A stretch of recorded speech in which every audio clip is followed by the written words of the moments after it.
no importa.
Vamos a explicar acerca de los anestésicos generales y locales. El grupo está conformado por Norma Dávila, Jacqueline Colonia y mi persona, Maricela Campana. Aquí está el índice de todo lo que vamos a abarcar, donde hay 10 subtemas y un caso clínico. Bueno, empezando por la definición de la anestesia. La anestesia es el uso de medicamentos que van a impedir que los pacientes sientan dolor durante una cirugía o otros procedimientos. Básicamente es la pérdida de la conciencia mental y también la pérdida de aquellas sensaciones como el dolor en procedimientos médicos o quirúrgicos. Ahora, la anestesia se clasifica en general y en local, donde el general va a inducir un estado de inconsciencia total. Es decir, se va a utilizar para cirugías mayores en donde el paciente se va a encontrar dormido y no va a sentir ni recordar nada del procedimiento, después del procedimiento. Y la anestesia local adormece solo una porción del cuerpo, es para cirugías menores como por ejemplo quitar las caries de un diente, y también esta anestesia local no va a afectar ni la memoria ni la respiración. Y acá están las vías de administración de la anestesia, donde tenemos por inhalación, como los fármacos isoflurano, desflurano, oxiomitroso, etc. También por inyección o vía parenteral, como la ketamina y el temidato, entre otros, y la loción tópica, aerosol y parche cutáneo pueden ser como la lidocaína. La lidocaína se puede administrar por estas 3 vías.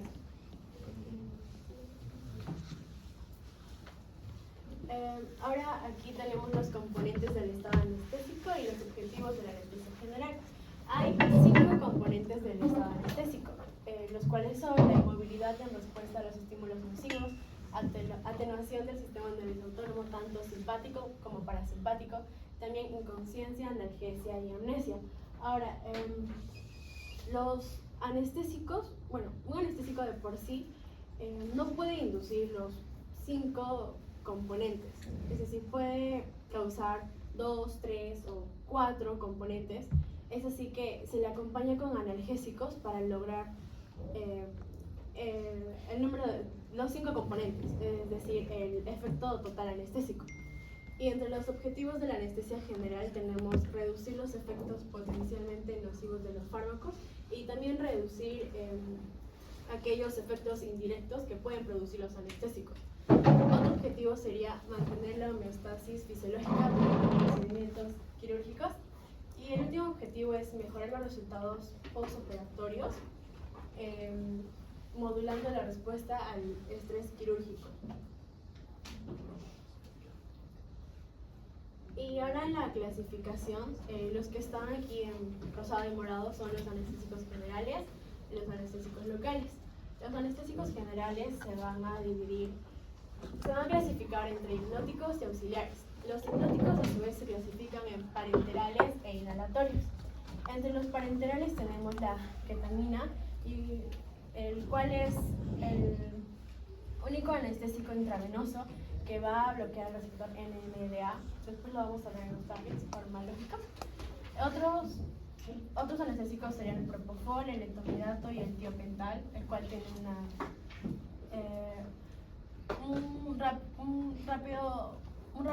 tiene una acción muy rápida. Y entre los inhalatorios tenemos al isoflurano, el sevoflurano, fluorano, fluorano, alotano y óxido nitroso, el cual tiene muy poca solubilidad en sangre. Y de los inhalatorios todavía no se sabe mucho de su mecanismo de acción. Ahora, dentro de los auxiliares tenemos a los opioides y los bloqueadores neuromusculares.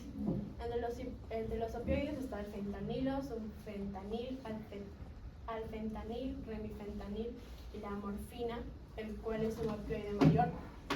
Y entre los bloqueadores neuromusculares tenemos a la succinilcolina, bencuronio, rocuronio y otracurio, de los cuales la succinilcolina es el único despolarizante, y estos tres últimos son no despolarizantes.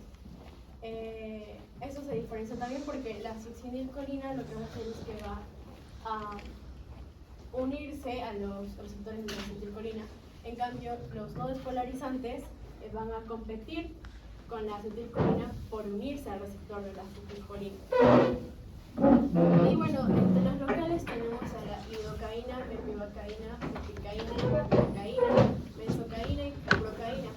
Estos tres primeros son de tipo aminas y los tres últimos son de tipo ésteres. Estas aminas y ésteres, además de su diferencia química, también se diferencian entre que los de tipo ésteres van a tener una menor duración de efecto. También tienen mayor riesgo que las amidas de producir efectos alérgicos y se metabolizan en el plasma. En cambio, las amidas se metabolizan en el hígado.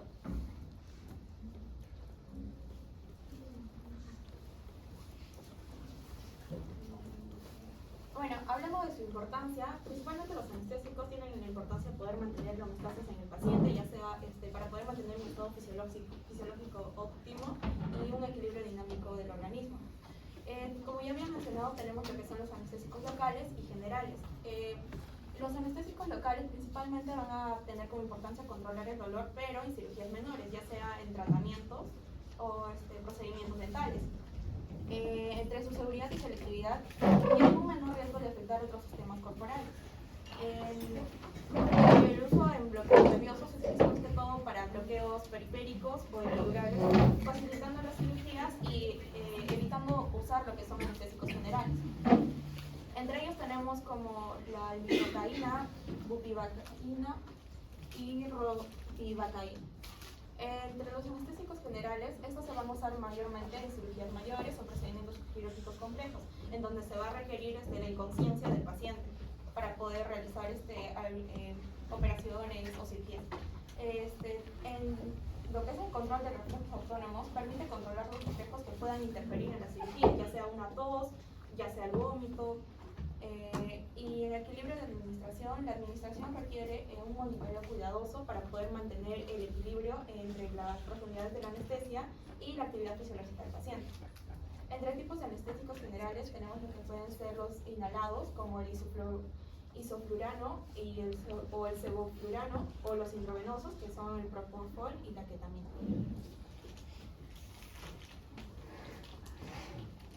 Como bases de la anestesia general tenemos a los periodos que pasan los anestésicos. Primero comenzamos con el periodo de inducción. ¿Qué pasa? Aquí comienza la administración de los medicamentos anestésicos. Suelen ser los intravenosos en su mayoría, pero también pueden ser los inhalatorios. Y también se puede utilizar una anestesia balanceada, que se emplea el uso de anestésicos auxiliares para inducir a la inconsciencia. Luego se quiere llegar al periodo de mantenimiento, que es cuando se va a realizar esta intervención quirúrgica, que se busca la inconsciencia del paciente en toda la intervención, que se suelen usar estos anestésicos inhalatorios. Y por último tenemos la recuperación, que en esta fase se finaliza el procedimiento quirúrgico y se suspenden los medicamentos anestésicos. Aquí se suelen usar también lo que son los auxiliares, como los opioides, que para que se pueda conseguir una analgesia postoperatoria.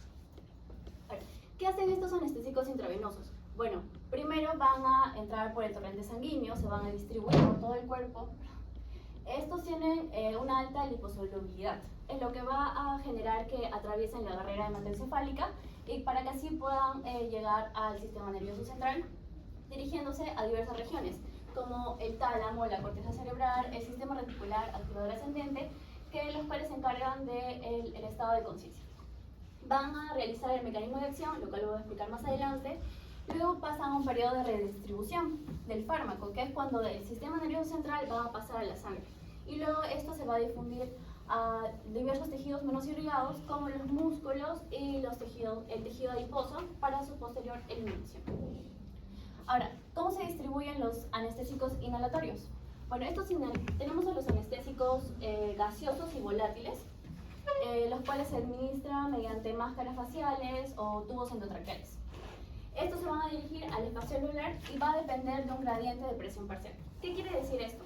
Que tiene que haber un mayor grado de presión parcial en el espacio celular que en la sangre, y cuando se genera esto va a pasar por una difusión pasiva a través de la membrana alveolo capilar. Y cuando llega al torrente sanguíneo se dirige a los tejidos diana, y para que pueda generar esta anestesia tiene que haber un equilibrio de presiones parciales. Luego esto también pasa por un periodo de redistribución, que en este caso se va a invertir el gradiente de presión parcial. En este caso la anestesia va a tener una menor gradiente que en el caso de la sangre, y así puedan eliminarse. ¿Cuáles son los targets farmacológicos de la anestesia general? Bueno, tenemos a los anestésicos parenterales, como ya lo mencionaron mis compañeras, el propofol, el etomidato, el tiopental y la ketamina.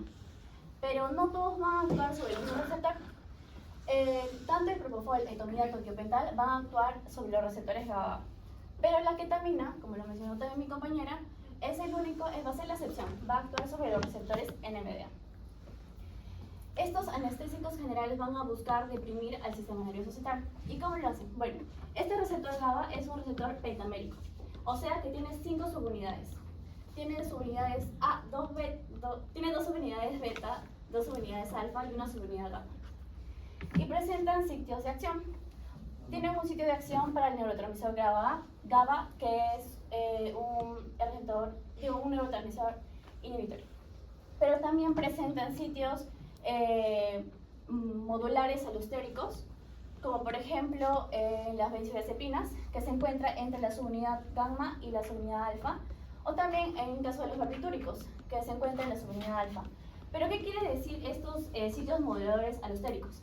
Es que va a cambiar lo que es, por ejemplo, lo hacen mucho más sensible a estos receptores, o generan que estos canales permanezcan por mucho más tiempo abiertos. Entonces, ¿qué va a pasar? Normalmente ingresa el cloro generando una hiperpolarización. Es lo que ya hemos hablado en las anteriores exposiciones. Pero si hay un efecto de estos anestésicos, va a permanecer por mucho más tiempo estos canales abiertos. Entonces va a ingresar mucho más cloro y va generando una hiperpolarización mucho más prolongada, que es lo que se busca en estos anestésicos para que no se pueda transmitir el impulso nervioso.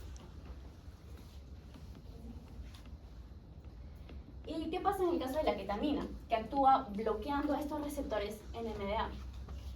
En sí, estos receptores en su estado inactivo están bloqueados por el magnesio y necesitan recibir un estímulo para que pueda ser liberado y estos canales puedan abrirse.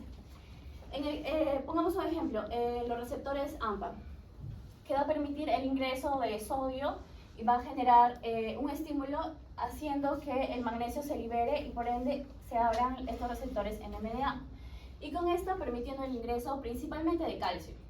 Pero también puede ingresar sodio y potasio, pero en bajas cantidades. ¿Pero qué hace el calcio? El calcio cumple un papel fundamental en la señalización celular, en la liberación de neurotransmisores y la plasticidad sináptica. Entonces, si la ketamina bloquea estos receptores NMDA, no va a poder entrar el calcio y por ende va a tener este poder analgésico y sedante. ¿Cuáles son las bases de la anestesia local? Bueno, en el caso de la anestesia local va a buscar bloquear las conducciones nerviosas a través de la transmisión de impulsos por las fibras nerviosas. ¿Qué quiere decir esto? que, por ejemplo, nosotros recibimos un estímulo doloroso. Entonces, este va a querer transmitir ese impulso para que nosotros podamos sentir el dolor. Va a generar una despolarización, abriendo los canales de sodio voltaje dependientes, los cuales voy a explicar más adelante. Y esto va a generar un potencial de acción para que nosotros podamos recibir ese impulso, que sería el dolor. Pero ¿cómo actúa esta anestesia local? Va a bloquear estas fibras nerviosas o van a generar estas que se anestesian, ¿te parece? Nosotros tenemos tres tipos de fibras nerviosas: las fibras de tipo A, de tipo B y de tipo C. Las de tipo A, específicamente la delta, y las de tipo C son las que se encargan principalmente del dolor. Las diferencias son en su diámetro. Las de tipo A presentan un mayor diámetro que por ejemplo las de tipo C, que presentan uno menor, y presentan las de tipo A mucha mayor mielinización y la de tipo C ninguna. ¿Y qué es lo que va a pasar? Que los nervios de pequeño diámetro van a ser los primeros que van a ser anestesiados. Y las personas van a sentir una sensación que el dolor va a desaparecer primero, la pérdida de sensación de temperaturas y de funciones motoras. Ahora, ¿cuáles son los targets farmacológicos de la anestesia local? Bueno, la anestesia local va a actuar principalmente en la membrana celular para prevenir la generación y la conducción de impulsos nerviosos. ¿Pero cómo actúa? Bueno, aquí observamos los anestésicos locales, que se pueden presentar de dos formas.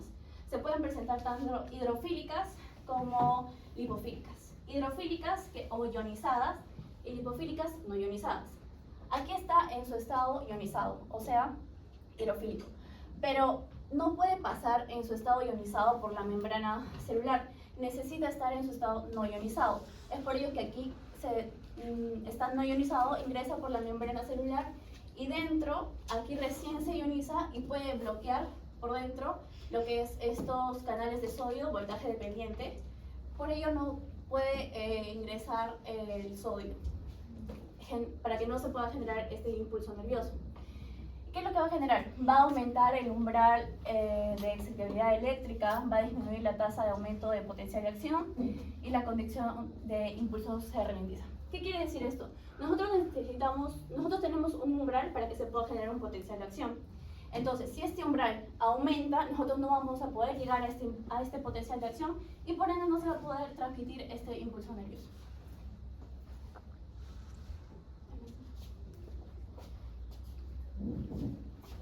Ahora, entre los criterios clínicos pusimos dos clasificaciones, ASA y la clasificación Mayan-Paty, en donde la clasificación ASA básicamente evalúa el riesgo del paciente al ingresar al quirófano, en donde ASA 1 se refiere al paciente sano. En cambio, en ASA 2 ya es aquel paciente que tiene una enfermedad leve y que todavía no tiene límites en su funcionalidad, como pueden tener enfermedades como broncopatía crónica controlada, enfermedades controladas. Y en cambio en ASA 2, aquí los pacientes ya tienen una enfermedad sistémica grave y ya empieza a limitarse su funcionalidad. Sin embargo, todavía no son incapacitables, como la enfermedad arterial coronaria con angina, insuficiencia respiratoria, obesidad mórbida. En el ASA 4 ya los pacientes tienen una enfermedad sistémica grave y aquí ya tienen limitada su funcionalidad, ya que tienen una amenaza constante para su vida, como la insuficiencia cardíaca y angina inestable, arritmia cardíaca intratable. Y en cambio en el ASA 5 son aquellos pacientes moribundos cuya supervivencia probablemente no supere las 24 horas. Básicamente aquí están aquellos pacientes que si no se les opera, fallecen. Y en el último ASA, que es el 6, son aquellos pacientes que sufrieron la pérdida irreversible de la función del cerebro. Y aunque suene feo decirlo, son aquellos pacientes que son aptos para la donación de órganos. Ahora, aquí en la clasificación Mayan-Paty, básicamente se evalúa la dificultad para la intubación en el paciente. Hay 4 clases, en donde el mayor número indica que hay mayor riesgo de dificultad para la intubación. En la clase 1 observamos que la úvula se observa, también está el parador blando se observa, las amígdalas también, e incluso los fauces. En cambio, en la clase 2, el paladar blando empieza, también aparte del paladar blando, hay un paladar duro. Las amígdalas ya no están, los fauces todavía se ven y la úvula todavía se observa. En la clase 3, el paladar es duro, no se ven las amígdalas, solo se ve una parte de la úvula y los fauces no se ven tanto tampoco. Y ya en la clase 4, no se observa la úvula, el paladar es duro y tampoco las amígdalas no se observan. Entonces en la clase 4 los pacientes presentan mayor riesgo de dificultad al momento de la intubación. Y aquí tenemos estadios anestésicos, los cuales son 4. En el estadio 1 se presenta la analgesia o desorientación, que básicamente es el estado de inducción, donde los pacientes sedados van a empezar a estar en un estado de inconsciencia y la respiración va a ser lenta pero normal. En el estadio 2, que es de excitación o delirio, el paciente ya está inconsciente y el tono muscular está aumentando. Va a presentar miriasis, es decir, el sistema nervioso simpático va a estar activado, por eso es que la frecuencia cardíaca y la presión arterial también van a estar elevados. Y aquí, en este estadio, todavía hay un alto riesgo de laringoespasmo. Sin embargo, ya en el estadio 3, que es el de la anestesia quirúrgica, ya no va a haber la respiración del paciente por su propia cuenta. Se van a perder los reflejos corneales y aquí ya es seguro la manipulación de las vías aéreas. Y bueno, en el estadio 4, que es de depresión medular, va a haber depresión de los centros cardiovasculares y respiratorios, pero en este estadio ya se le considera aquellos pacientes que están moribundos. Ahora en las líneas de tratamiento de los anestésicos parenterales tenemos al propofol, el cual va a producir la pérdida de conciencia con rapidez y también su recuperación va a ser más rápida y va a producir escasa confusión en el paciente después de despertar. Tiene un metabolismo rápido, de hecho puede usarse en infusión continua y el propofol produce mucho dolor al momento de la inyección. El etomidato también tiene un comienzo de acción rápido y su duración es breve, por lo tanto, además produce menos depresión cardiovascular y respiratoria que con el tiopental. Y al igual que el propofol, también produce dolor al momento de la inyección. La ketamina está indicada para el mantenimiento de la anestesia y analgesia en procedimientos dolorosos de corta duración y produce buena analgesia y amnesia con poca depresión respiratoria. El tiopental está indicado en inducción de la anestesia previa a la administración de anestésicos inhalados y en anestesia de corta duración. Esta tiopental, sin embargo, se recomienda ser reemplazada por el propofol, ya que esta aumenta el riesgo de provocar porfiria en pacientes propensos, además de que tiene mayores efectos hemodinámicos y el propofol no tiene esa medida, esos efectos. ¿Sigue? Ahora, en las líneas de tratamiento de los anestésicos inhalatorios tenemos al isoflurano, es más rápida que los anteriores mencionados y produce con mayor rapidez cambios en la profundidad de la anestesia. Sin embargo, agentes opiáceos o el óxido nitroso van a reducir su concentración si es que se administran juntos. Y no es mutágeno, tampoco teratógeno y menos carcinógeno. El sevoflurano se utiliza para el mantenimiento de la anestesia en general y posee propiedades que lo convierten en un agente anestésico ideal, ya que tiene baja solubilidad y por tanto rápida inducción. El desflurano se usa en cirugías ambulatorias y también se puede administrar en pacientes adultos y en diabéticos. Tiene un rápido inicio de acción y recuperación y además se requieren dosis menores si es que se administra junto al óxido nitroso u opiáceos.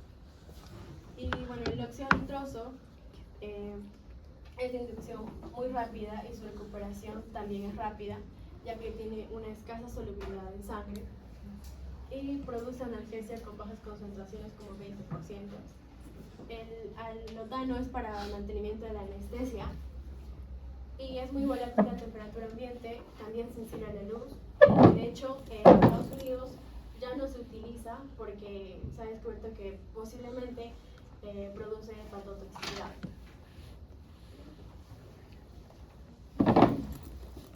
Ahora, las líneas de tratamiento de los bloqueadores neuromusculares, los que están en morados son no despolarizantes, la succinilcolina es despolarizante.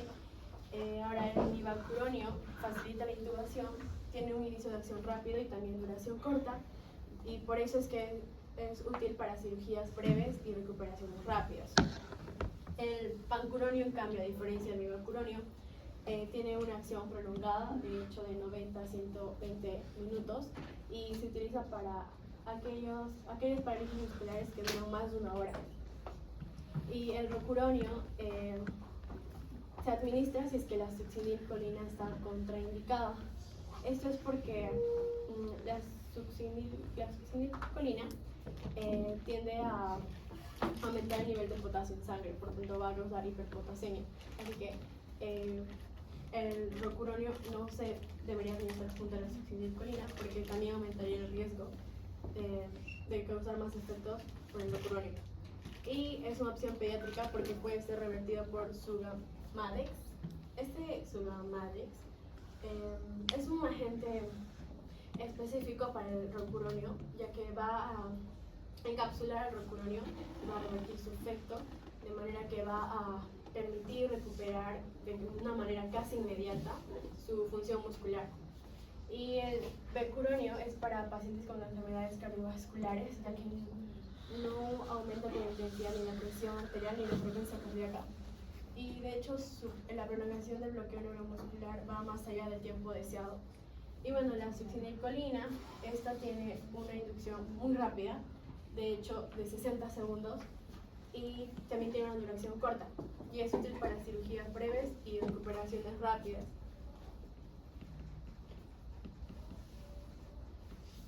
Ahora las líneas de tratamiento de los anestésicos locales. Tenemos a la lidocaína, metilocaína, tetracaína, ticaína y bupicaína, donde la lidocaína bloquea nervios epidurales, lumbares y caudales, y de hecho se utiliza para tratar arritmias ventriculares, aunque ya no es de primera opción, y sirve para la anestesia dental. Y también la lidocaína es el único anestésico local que puede administrarse en embarazadas. La metivacaína también bloquea los nervios periféricos, epidurales y caudales, y causa menor vasodilatación. La tetracaína se utiliza como un anestésico oftálmico tópico de acción rápida y corta, y es una anestesia raquídea y corneal. La articaína ofrece una mejor penetración del tejido, por eso es que es una anestesia local y locorregional en procedimientos dentales. Y la bupicaína es una anestesia local o regional para cirugías y es muy utilizada por su larga duración, ya que produce menos cardiotoxicidad.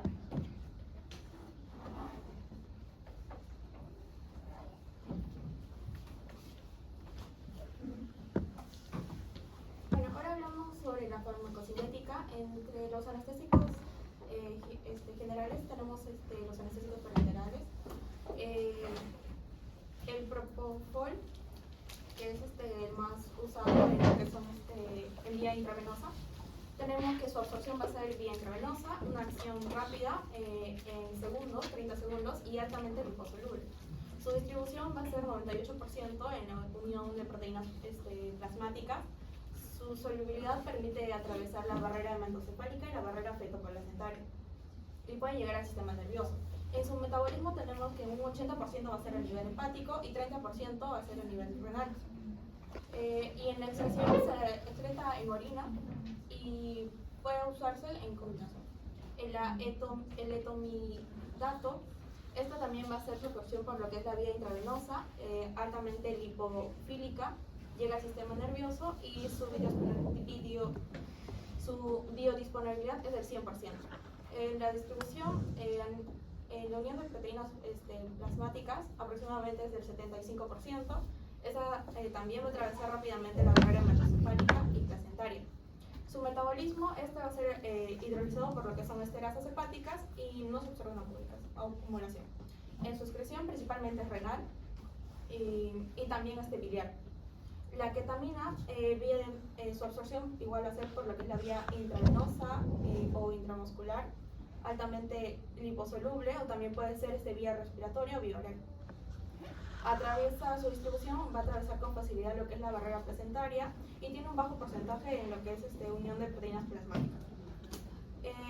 Su metabolismo va a ser en el hígado, 80%, va a haber una desmetilación de la ketamina por citocromo P450, dando norketamina. Y su excreción va a ser a través de la orina o vía de la vida. El tiopental, su absorción va a ser a través de la vía intravenosa y esta va a ser muy liposoluble. Su distribución, pues van a llegar rápidamente a lo que es el sistema nervioso central y atraviesa la barrera hematocefálica.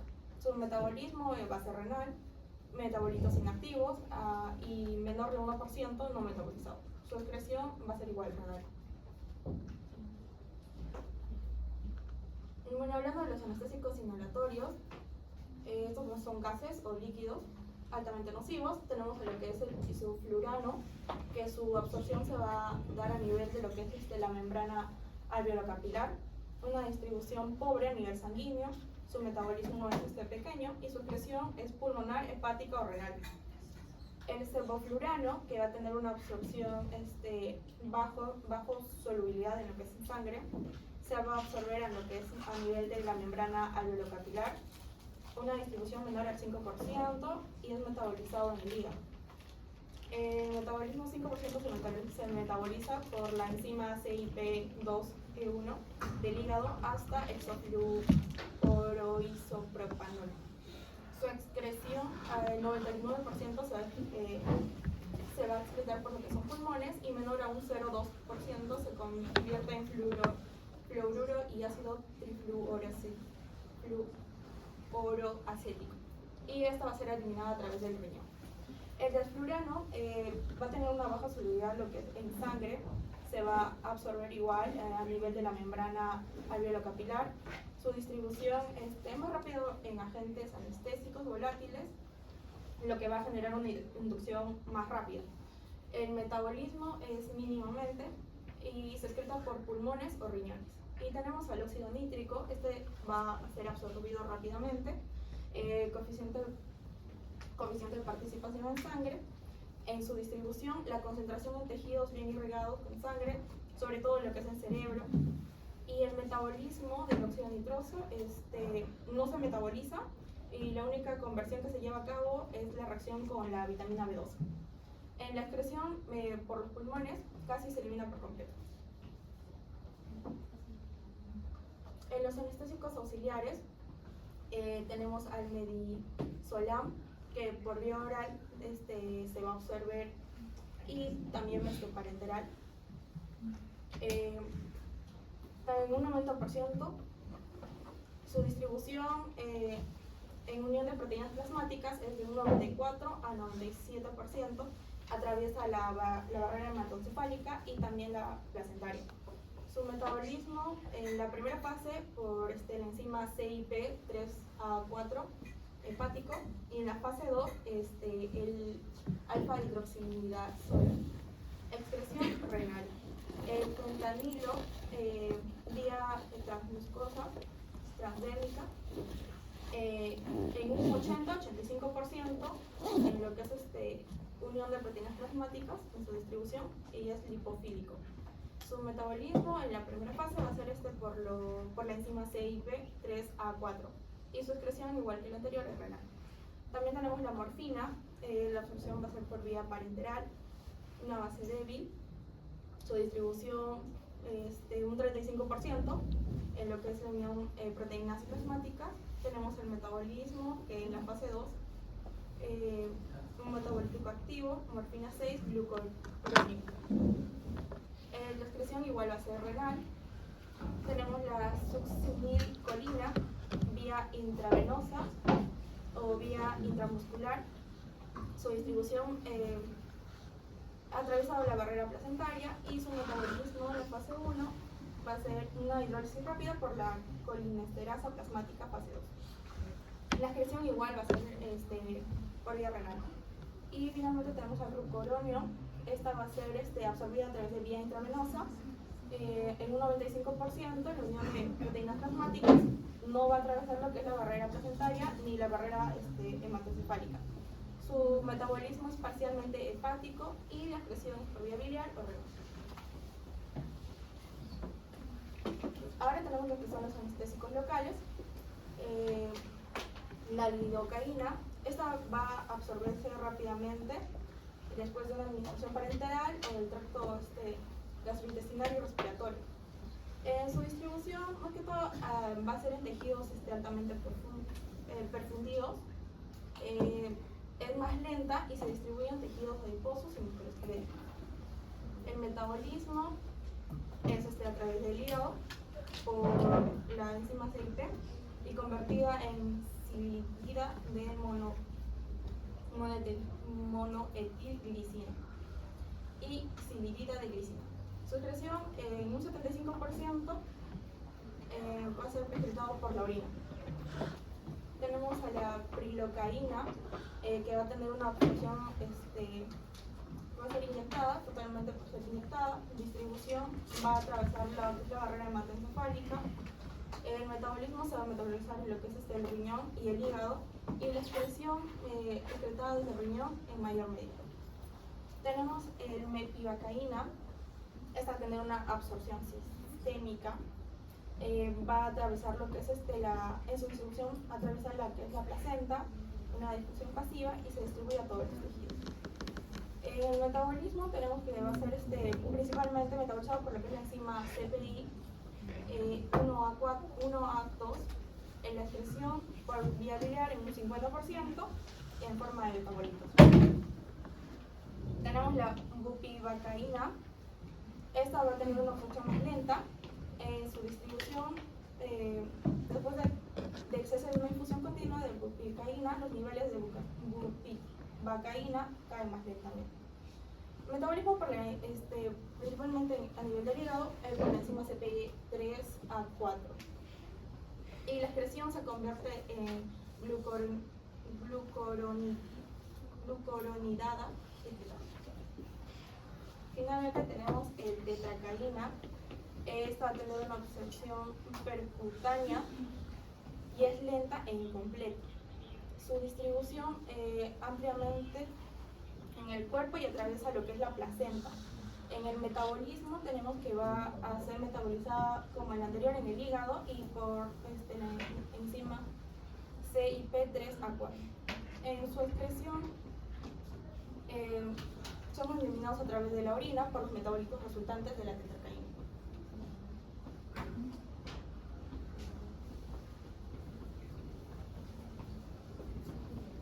Doctora, una pregunta. ¿Cuáles son los anestésicos que te pueden conllevar a una aparición de hipotermia maligna?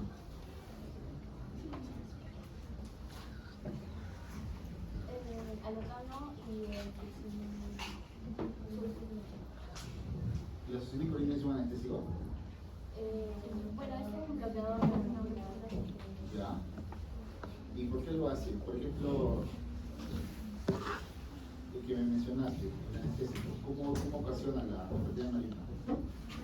Yo tengo entendido que sí, la hipertermia maligna se da por un tipo de receptor que se encuentra en el retículo endoplasmático, en las células musculares esqueléticas, los cuales va a hacer que se sobreestimulen, por ende genere una mayor liberación de calcio, y eso va a generar una contracción muscular muy prolongada. Es por ello que el paciente va a presentar estas contracciones que no pueden ser permanentes.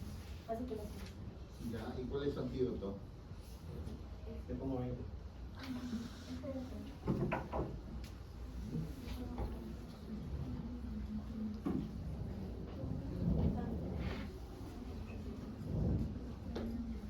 Dantroleno. Muy bien, continúe.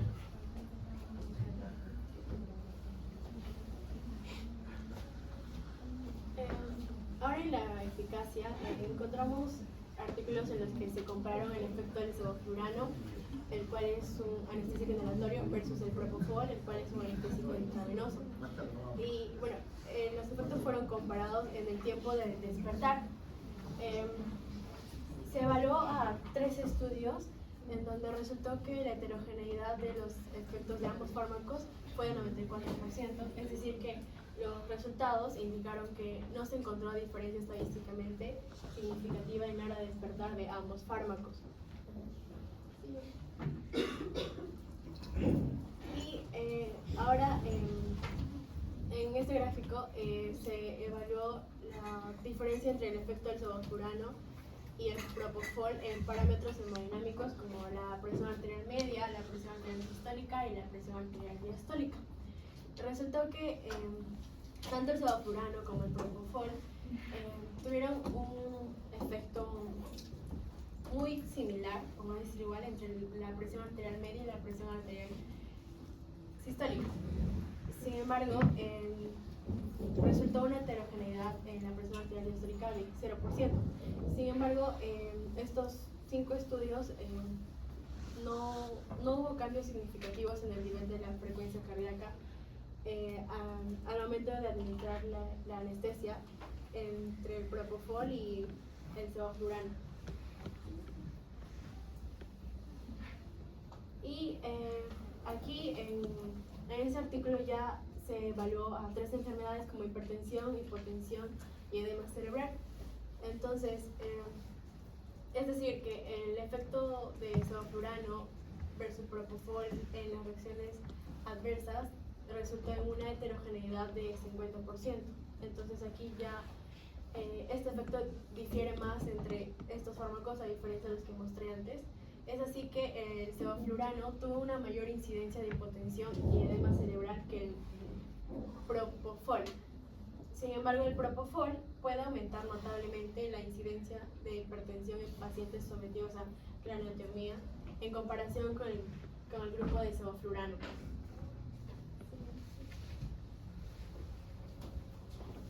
Bueno, respecto a la farmacodinámica de los anestésicos generales, como yo lo había mencionado con anterioridad, tanto el propofol, el letomidato como el tiopental tienen acción en los receptores GABA y la ketamina en el NMDA. El propofol tiene un efecto, genera un dolor local, una hipotensión, lo que le hace más favorable si el paciente presenta, por ejemplo, hipertensión. También genera una depresión respiratoria. Si el paciente presenta broncoespasmos, sería lo ideal también usar el propofol. En el caso del letomidato, es un anticonvulsivante, genera hipnosis y estabilidad cardiovascular. ¿Por qué se menciona que presenta estabilidad cardiovascular? Porque tiene un efecto mínimo a nivel cardiovascular. En el caso de la ketamina, genera una analgesia profunda y una broncodilatación, lo cual también sería ideal para pacientes con asma. También se menciona que la ketamina es ideal para pacientes politraumatizados. Por ejemplo, en una emergencia y en un paciente con politraumatizado, el cual nosotros buscaríamos, ¿qué cosa? Elevar la frecuencia cardíaca, la presión arterial, el gasto cardíaco. Esto es lo que hace la ketamina. Pero si hace todos estos efectos, tampoco se le podría dar a un paciente con hipertensión. En el caso del tiopental, induce la anestesia sin analgesia y también genera hipnosis. De aquí lo más relevante es que, por ejemplo, tiene una potencia corta y es seguro y eficaz. Y no se observa efecto rebote al retirar. En el caso de los anestésicos inhalatorios, tenemos al isoflurano, sevoflurano, desflurano y también al óxido nitroso. En sí no se conoce muy bien el sitio de acción, pero se menciona que tiene afinidad con los receptores GABA. Es por ello que tienen efectos como aumento de la permeabilidad de los iones cloro, generando esta hiperpolarización en las neuronas. De aquí se destaca que presenta una mayor potencia el isoflurano que el sevoflurano y el desflurano, y el óxido nitroso presenta una baja potencia. Todo presenta gran eficacia y no se observan efectos rebotes al retirar.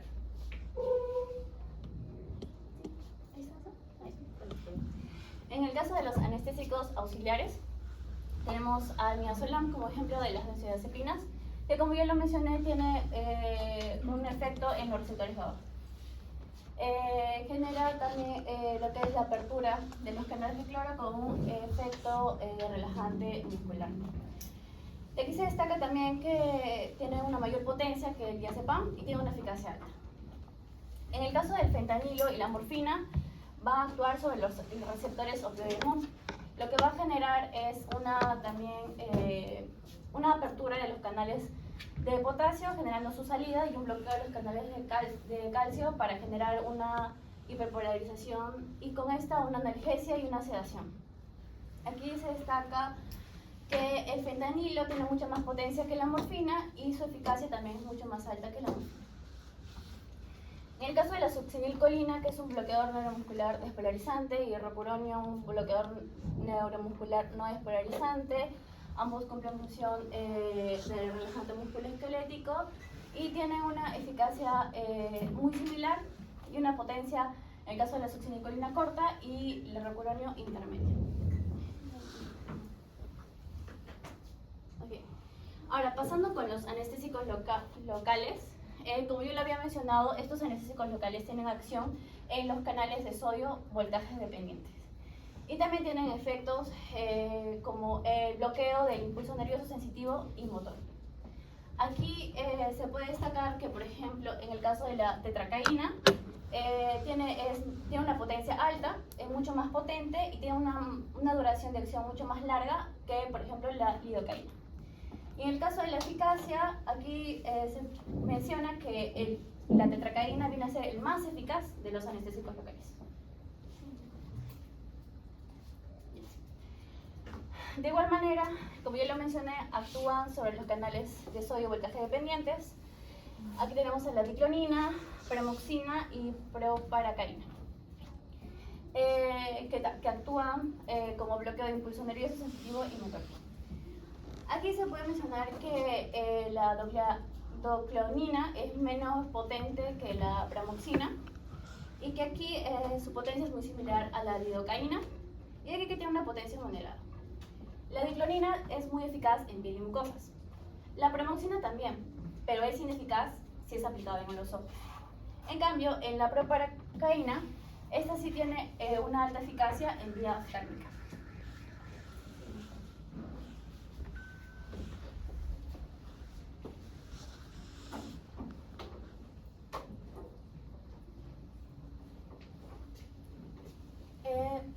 Hablando de la seguridad de anestésicos parenterales, el propofol, como RAM tenemos que dar bradicardia, hipotensión, apnea, emesis durante la fase recuperatoria. En contraindicaciones va a tener hipersensibilidad por dificultad cardíaca, respiratoria, renal o hepática. En embarazo y lactancia, aunque puede evitar en lo que es lactante, interacciones va a ser con opiáceos, ya que va a aumentar lo que es la depresión respiratoria, y en monitoreo al paciente se le tiene que monitorear lo que son los signos vitales. En el etomidato, el RAM va a ser dolor venoso. Al momento de administrarlo va a tener un dolor fuerte, entonces por lo que se le tiene que recetar algunos anestésicos locales. Contraindicaciones, hipersensibilidad en niños menores a 6 meses, igual evitar en lo que es la lactancia, y va a tener un efecto potenciado por neurolépticos o opioides. En el monitoreo, igual monitorear lo que son los signos vitales. En la ketamina, como RAM, va a tener alucinaciones, confusión, comportamientos anormales. En contraindicaciones, tener lo que es la hipersensibilidad, peligro de la elevación de la presión arterial, eclampsia y preeclampsia. Igual evitar en lo que es la lactancia. En interacción, su tiempo de recuperación va a ser prolongado con barbitúricos y ansiolíticos. En el monitoreo, los signos vitales, la presión arterial y la saturación del oxígeno.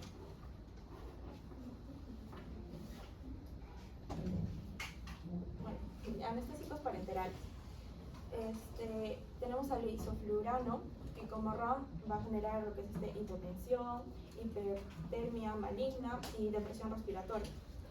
En contraindicaciones, hipersensibilidad, en evitar en lo que, más que todo lo que es la lactancia, interacciones, potencia los efectos de los BNMD, monitoreo, igual signos vitales, el sevoflurano, lo que es va a generar hipotensión, bradicardia, hipertemia maligna, contraindicaciones, en pacientes con depresión respiratoria o hipersensibilidad. Igual evitar lo que es la lactancia, interacciones con aminas o vasoactivas. El monitoreo igual en signos vitales. Tenemos luego a lo que es el desflurano, va a generar hipotensión, depresión respiratoria y al igual que los otros dos, hipertemia maligna. Lo que es sus contracciones, hipersensibilidad y el paciente, no te puedo evitar en pacientes con depresión respiratoria. Igual evitar en la lactancia, en sus interacciones, igual con el limado y aminas vasoactivas. En el monitoreo, igual signos vitales. Y el óxido nítrico, como RAM, tenemos lo que es la neumonía megaloblástica, leucopénica. En contraindicaciones, en pacientes con neumotórax, embolia gaseosa y ligero depresor de inotropismo. Lo que es embarazo o lactancia, está contraindicado lo que es el tercer trimestre y evitar en la lactancia. En interacciones, va a tener efectos adictivos con otros agentes inhalatorios. Y en monitoreo igual, signos vitales.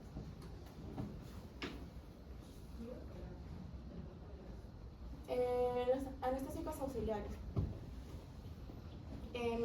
Medizolano, tenemos que va a generar somnolencia, apnea, paro respiratorio, depresión respiratoria.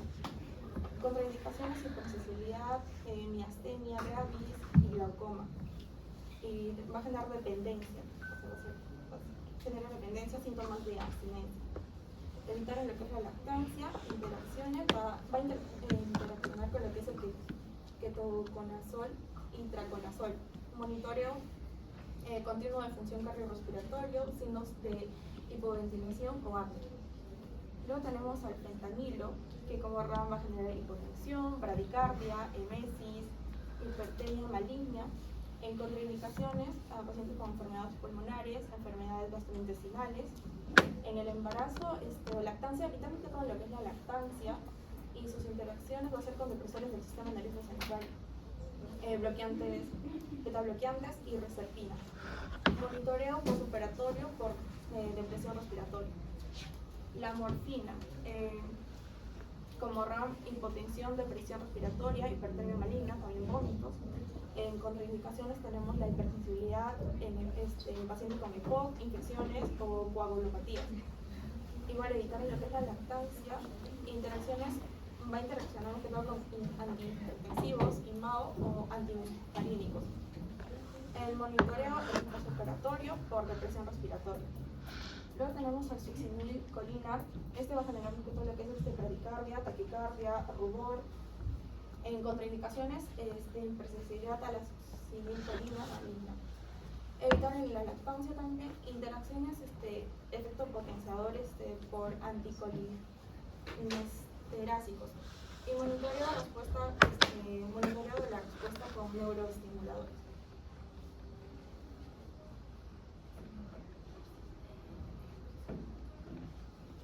Pasamos a los que son anestésicos locales.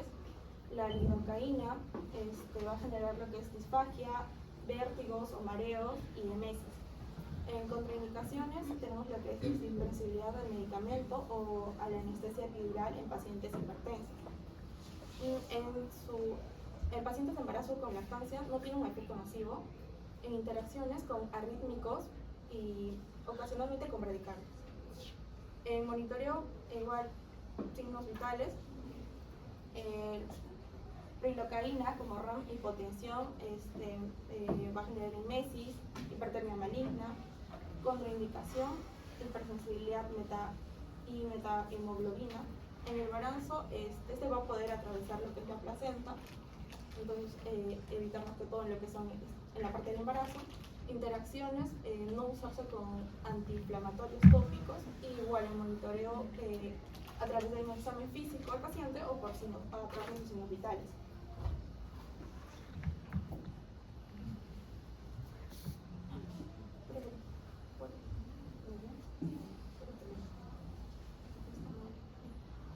La pramaxina, en sus contraindicaciones, preferibilidad al medicamento, no se ha descubierto en sí que va a tener un efecto nocivo ya sea en el embarazo o en la lactancia. En interacciones, no usarse con antiinflamatorios tópicos. Y en monitoreo igual, monitoreo lo que son signos virales. La mepivacaína, esta va a generar lo que es dolor de cabeza, o cefalea de mesis o confusión. Contraindicaciones, hipersensibilidad, pacientes con problemas cardiovasculares, hipotensión tras haber sido administrados. No genera ningún efecto nocivo en los efectos de la lactancia y va a interaccionar con AINES o heparina. Monitoreo igual se monitoreo. El benzocaína, como absorción, como RAM, va a generar lo que es una quemazón bucal al tener un contacto prolongado con lo que son mucosas. En su distribución, preferibilidad anestésicos locales derivados del PAO en niños menores de 4 años. Ya sean lactantes, en caso de ausencia de alternativas terapéuticas y seguras. Inhibe la función de sulfamidas, metabolismo inhibido por inhibidores de colinesterasa, y en el monitoreo de los signos vitales y síntomas objetivos del metalhemoglobinemia.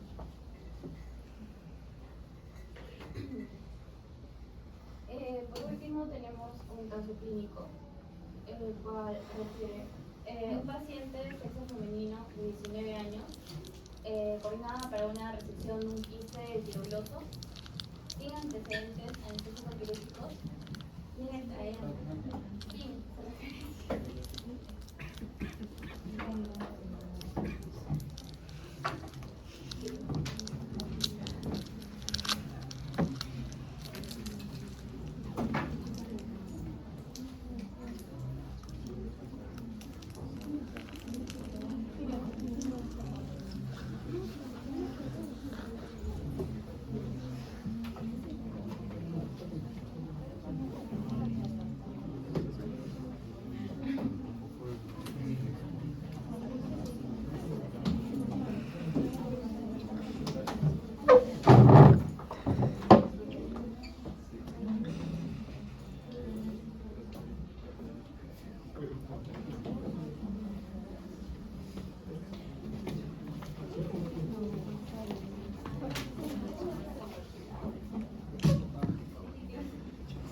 Para todos, ¿qué es concentración alveolar mínima? Concentración alveolar mínima. Campo.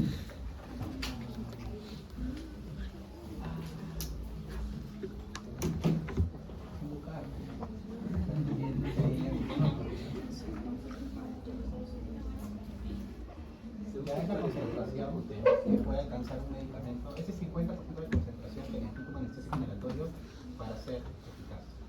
¿Ya?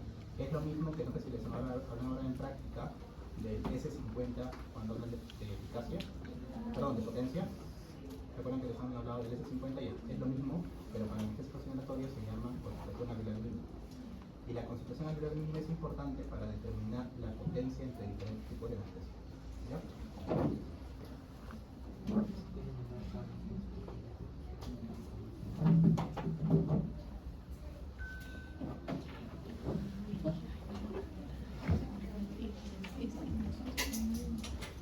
Franco.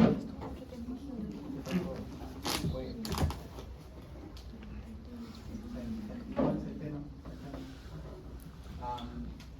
¿Cómo actúa? ¿Qué hacen los anestésicos inhalatorios sobre el flujo sanguíneo cerebral? Sus compañeros han hecho una muy buena exposición, se han apuntado de cosas muy importantes. Han hablado de casos específicos como que si tengo un paciente con shock, esto no puedo usar, o si tengo un paciente con asma, esto no puedo usar. Eso de ahí es lo más importante de eso. ¿Puedo repetir la pregunta? ¿Qué hace los anestésicos inhalatorios sobre el flujo sanguíneo cerebral? ¿Baja la presión de la sangre, hipotensión? ¿Mm? ¿Baja la presión de la sangre, hipotensión? Pero sobre el flujo sanguíneo cerebral. Disminuye. ¿Aumenta? ¿Sí, Alejandro? Ya, ¿y qué pasa con el metabolismo cerebral? Sí, disminuye el flujo sanguíneo.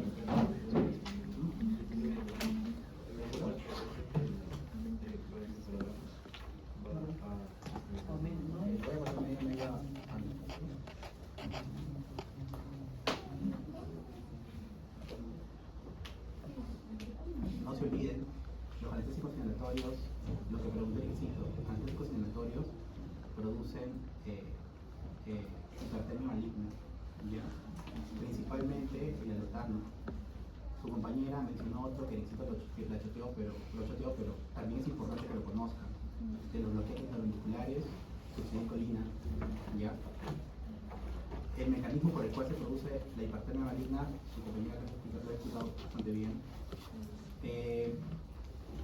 Y es importante que sepan la clínica, porque por si acaso les podría venir en algún momento de la vida.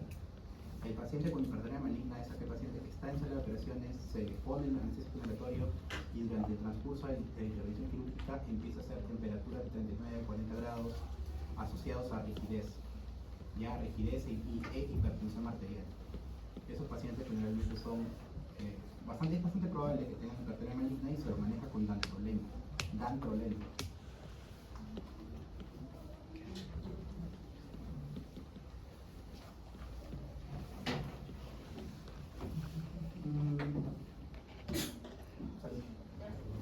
No les voy a preguntar bloqueantes neuromusculares porque bueno, no es el tema, les voy a hacer una pequeña introducción de 5 minutos de bloqueantes. Sus compañeras ya han hablado un poquito de bloqueantes neuromusculares, ¿ya?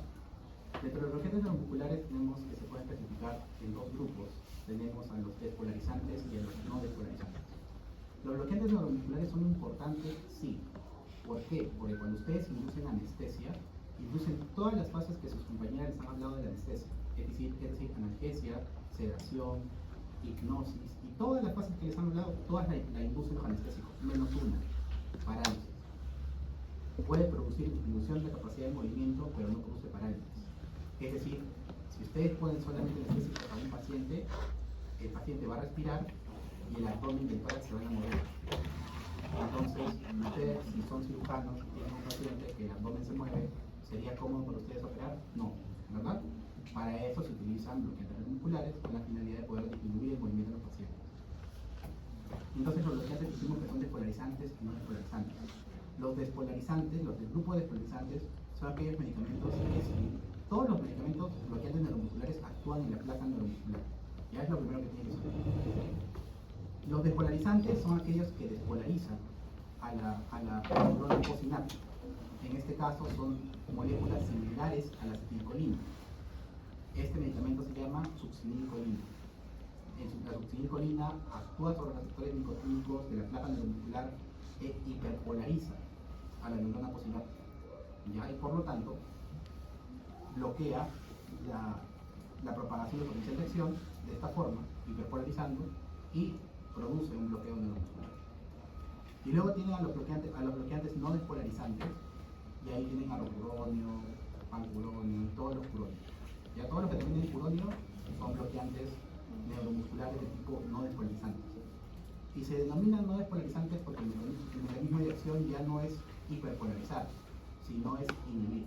Inhibe el receptor de la placa neuromuscular de acetilcolina. Importantes, su compañera habló, cuando estaba exponiendo, una de sus compañeras habló que la succinilcolina produce dos cosas, produce hipertermia maligna y produce alteraciones iónicas. Alteraciones de iones. Ella habló de hipercalemia, ¿ya? La succinilcolina produce hipercalemia, produce aumento de potasio. Y la succinilcolina es un medicamento que aún se usa, o sea, no es que esté en desuso, aún todavía se usa. La succinilcolina, a diferencia del rocuronio, por ejemplo, es decir, los despolarizantes, a diferencia de los no despolarizantes, los despolarizantes, que son los más antiguos, para producir un bloqueo de la musculatura esquelética, pasa por dos fases, ¿ya? Una fase 1, que es una fase de parálisis espástica, es decir, el paciente se vuelve rígido, y una fase 2 en donde el paciente suelta y pasa a una fase de parálisis flácida en donde el paciente cae y ya no se puede mover. ¿Ya? Esas dos fases están determinadas por receptores de canales de sodio lentos y rápidos, pero básicamente se dividen en dos. ¿Ya? A diferencia de los bloqueantes de tipo D, no despolarizantes, que no pasan por dos fases, sino simplemente van a una parálisis flácida. ¿Ya? Que también es importante que normalmente cuando ustedes dan bloqueantes neuromusculares, es decir, casi todos los pacientes, cuando el paciente sale de sala de operaciones, ustedes tienen que administrar un antídoto. ¿Ya?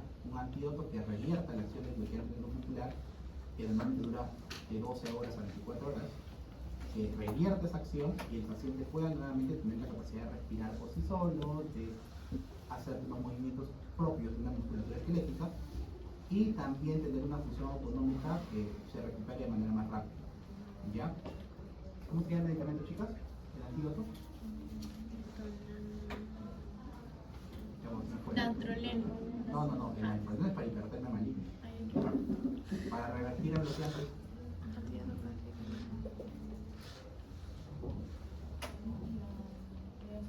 Perfecto.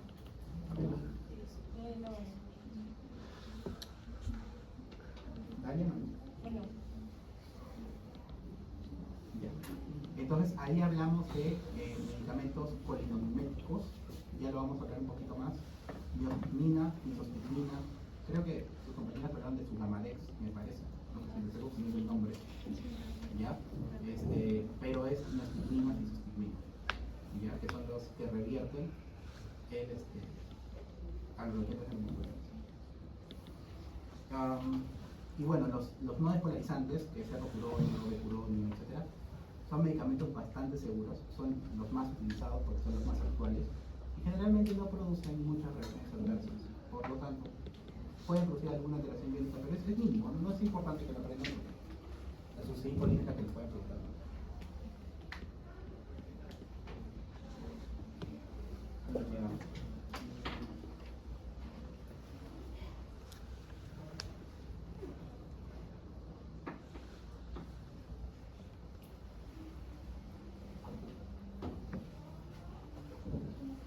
Cristina, ya.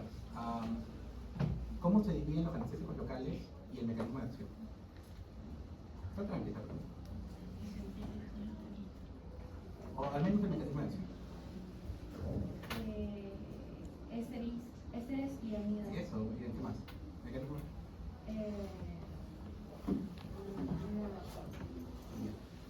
Está bien.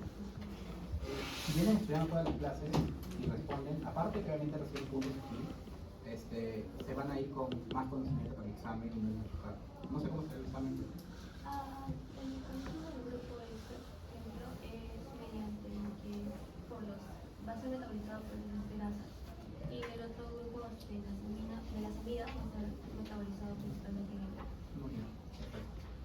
Ya. Entonces, aminas y ésteres ya lo tienen, ¿ya? Lidocaína está, creo que en el grupo de aminas, lidocaína está en el grupo de ésteres, ya eso lo revisan. Lo importante aquí, el mecanismo de acción es el canal de sodio, ¿ya? No se olviden, es importante. Y como explicó el grupo, el mecanismo de acción depende de la capacidad del medicamento de poder ionizarse, ¿ya? Es decir, de poder unirse a hidrogeniones para poder activarse. Y hay algunas circunstancias que pueden alterar la ionización de medicamentos, por ejemplo, infecciones. ¿Ya? Y esta viene la segunda pregunta.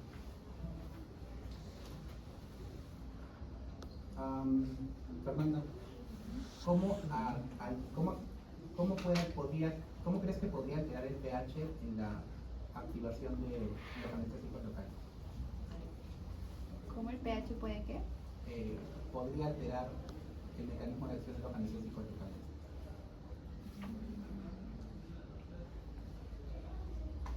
¿Puede en suspensión? Oye, a ver, más fácil. ¿Cómo penetra el anestésico local? ¿En qué forma penetra el anestésico local al interior del nervio? O al interior de su diana.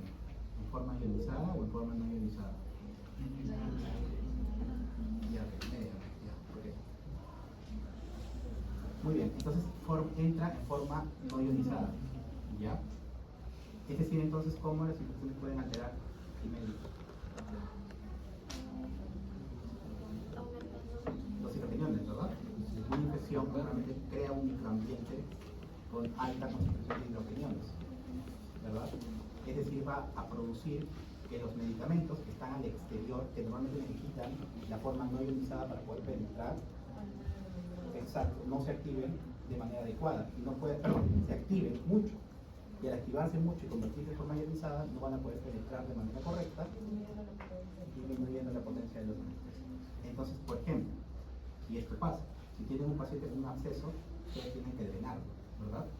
Y para drenarlo, no solamente cortan, sino obviamente primero con anestésico, y lo cortan, y lo drenan, y luego limpian, y luego echan agüita, y lo dejan abierto, ¿ya? Tienen que poner más cantidad de líquido, ¿ya?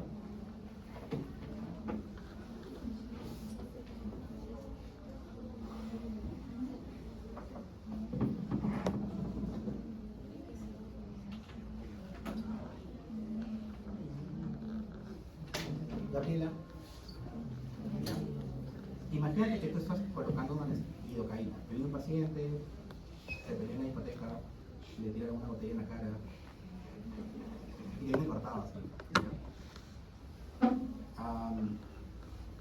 Y tú, ya es de noche, son las 4 de la mañana, estás en sueño y estás instilando anestesia y te olvidaste de aspirar en una de esas y pum, se mete el anestésico a un vaso mediano y se va a la circulación sistémica. ¿Qué crees que puede pasar? ¿Qué pasa? Pasa con todo, con un montón de medicamentos.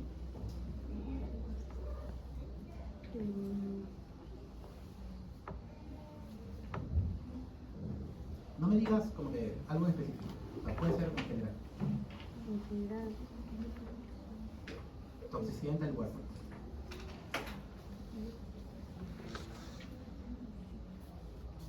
una reacción alérgica. No.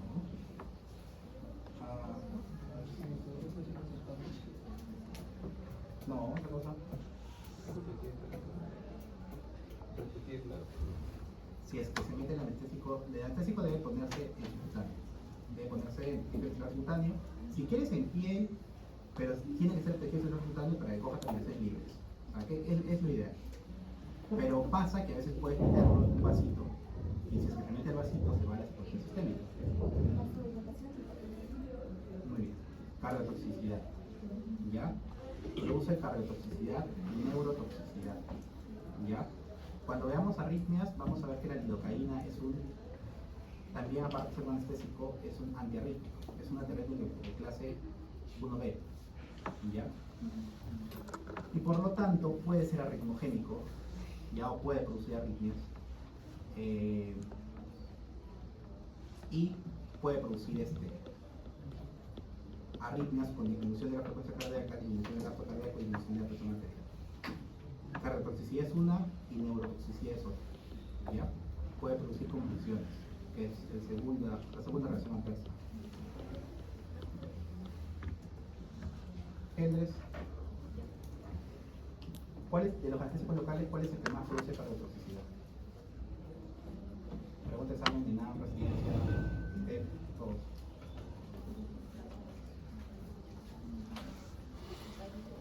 No. Candy, Ramos.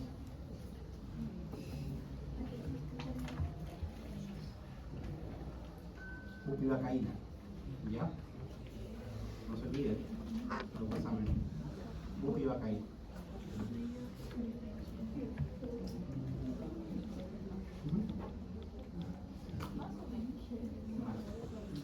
Más cardiotoxicidad.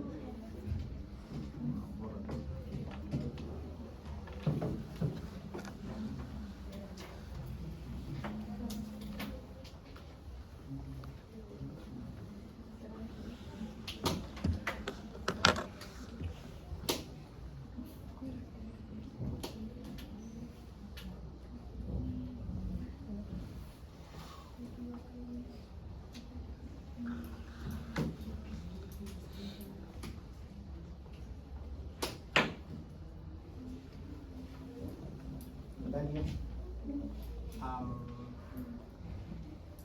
Ya, ok. ¿En qué fase de apertura del canal de sodio actúa el anestésico local? No sé si me va a reír. Es más o menos difícil. De la apertura del canal de sodio o del cierre del canal de sodio actúa el anestésico local. Fase 2. No.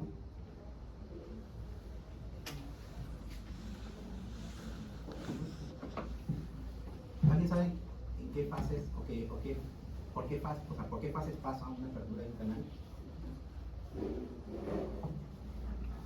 La forma activa, que es la forma retirada, la forma inactiva, que es la forma cerrada, y la forma latente en la que el canal no actúa. O sea, no está ni activado ni activado, sino una forma latente. ¿En cuáles todas actúa el anestésico local? En la inactivación. Muy bien. Muy bien. Una inactivación.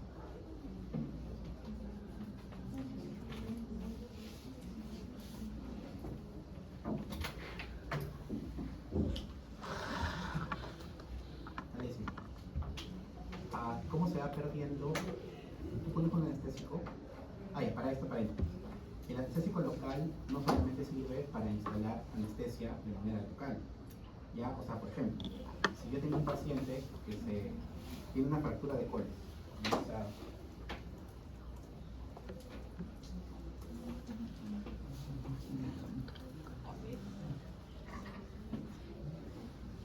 se fracturó la muñeca, así, ¿ya? Ustedes tienen que jalar para poder colocar nuevamente la mano en su sitio y luego de eso ingresar, ¿ya? O sea, si es que no ha cogido muñeca, obviamente, porque si ha cogido muñeca tiene que operarse, pero si ha cogido solamente hueso, se jala y tienen que reducirlo, después que es como se llama en términos médicos reducción, y luego de eso colocar un yeso, ¿ya? ¿Ustedes lo van a hacer sin anestesia? No, ¿verdad? Tienen que hacerlo con anestesia. Y para eso se utiliza la anestesia regional. Es decir, ubican un nervio grande, que puede ser por ejemplo la axila, y a través de ese nervio pueden instilar medicamentos, en este caso anestésicos locales, con la finalidad de poder disminuir el dolor en toda la extremidad y hacer un procedimiento pequeño, ¿ya? Que les va a permitir y facilitar. No tienen que ir a sala de operaciones ni nada. Lo puede hacer un cirujano simplemente con el corazón, ¿ya? Esa es una indicación, por ejemplo. La otra indicación es que se coloca en anestesia espinal o anestesia raquídea para prolongar el efecto de otros anestésicos que también se colocan por esa vía. Entonces, y obviamente también en el caso de la lidocaína funciona como antiarrítmico. Entonces hay varias técnicas. Ya me acuerdo. Entonces, tú instilas la anestesia y cómo va perdiendo. Sabes que normalmente vas instilando y se va bloqueando sensibilidad, dolor, temperatura, y luego la capacidad motora, ¿no? ¿Cómo es la pérdida? Instilas y cómo se va perdiendo.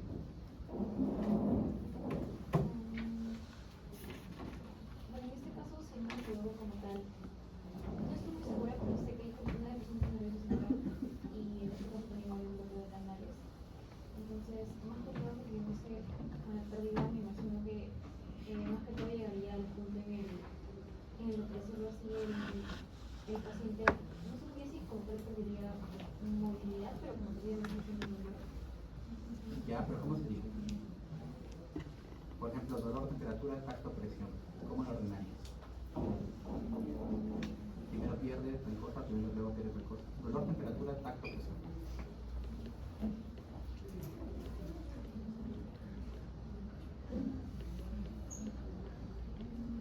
Al revés, ¿no?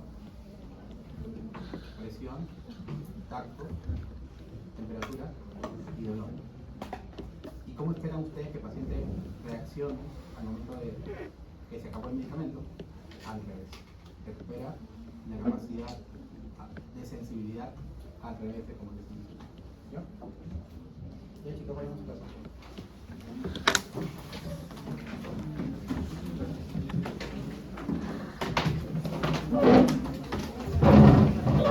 Apréndanse bien los flujos, ya los anestésicos inhalatorios, bilaterales, alteran flujos. Apréndanse los flujos, apréndanse cómo actúan los anestésicos sobre la región cuál de todos altera la función renal, cuál de todos mejora la función renal, apréndanse cuál de los anestésicos altera la función cardíaca y cuál no, ¿ya?